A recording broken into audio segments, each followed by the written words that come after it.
I'm going to show you some updates in what I call the master bedroom upstairs. This is the middle room facing east when you come up the stairs. There's a bedroom on each side. This is the one that has the great windows in it that open up to go out to the balcony. And there's a closet on each side. The plaster was coming down in the ceiling from an old roof leak. So I made the decision to take the plaster down. It had some old nasty blown in insulation in there. There was lath plaster, then some drywall, and then a very heavy layer of joint compound. This was a real mess. But while I have it open, I put a box up that's secured well. This is going to be for a ceiling fan and a light. So I ran wire down through the wall for the ceiling fan light switch. And then this had a single outlet on this wall, but it was an ungrounded 2-prong outlet. So I was going to take this box apart and then fish wire down to it.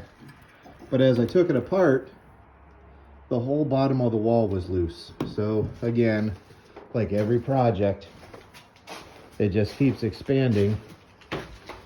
So I took the whole wall off. Now at some point in the other bedroom, somebody took the wall out and put drywall up, or sheetrock. It's the foot and a half strip going horizontal. But while this is open, what I'm going to do is there's going to be some good 12-2 wire brought down. I'm going to put a grounded outlet here and a grounded outlet over there. I'm stripping the nails out of all the studs.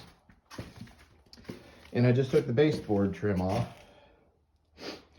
And if you remember, this house is stacked plank construction, so finding an open wall was a bit of a surprise because all the other walls so far have been solid. But it's interesting because they used such a huge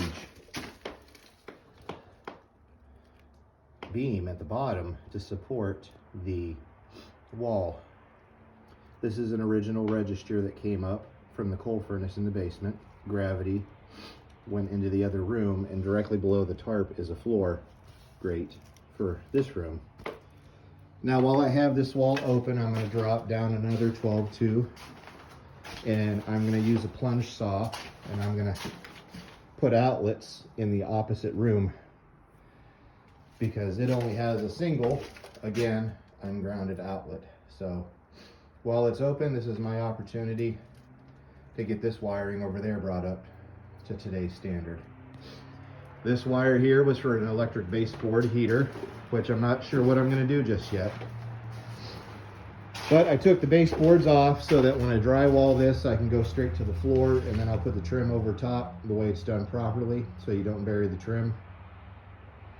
And I'm going to put a Victorian fireplace over on this wall with an electric insert,